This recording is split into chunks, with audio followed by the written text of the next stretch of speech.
So this is true. Mexico has officially tried to join the BRICS with many other countries. And what we have now, folks, is an operation where over 100 countries have come together and they're doing deals outside of the US dollar, settling trade in all of the commodities that they control outside of the US dollar in their local currency.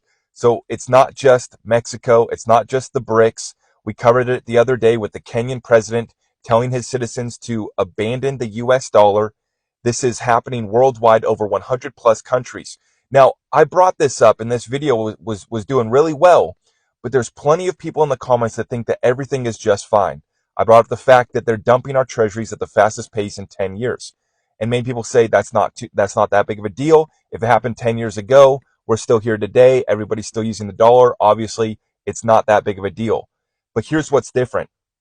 So this time around, we have the banking crisis taking place in the United States. We're on the verge of default, 30 trillion in debt, 100 trillion in unfunded liabilities.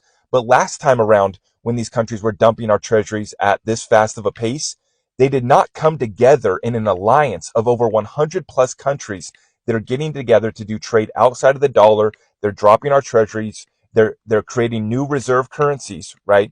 And they have the commodities and they're continuing. We have new investments, China into Saudi Arabia, China into all of these developing countries. They've ramped up the amount of debt and lending that they're doing to these developing countries. And this is all part of the world moving away from the US dollar. This is the death of the dollar. It is inevitable. We have to reset this thing. We have to restructure our debt. We have to revalue our currency and all of the commodities and all of the pairs against the US dollar, because the US dollar is on its way out, right? They're going to have to reset it. Are we still going to have a US dollar, a treasury note, a Federal Reserve note, a CBDC? Yes. Yes, we will. We will still see the US dollar represented in some form or fashion. We know CBDC is what they're going for. We broke this down. I just had a conversation with Andy Schectman. If you guys missed it, head on over to my YouTube, and in the interviews playlist, you will see the interview with Andy Schectman. It's titled An Accelerated Great Reset. It is truly here. All of the partnerships and all of the announcements are being made right before us. And this is why you are seeing the smart money is front running the move into commodities here.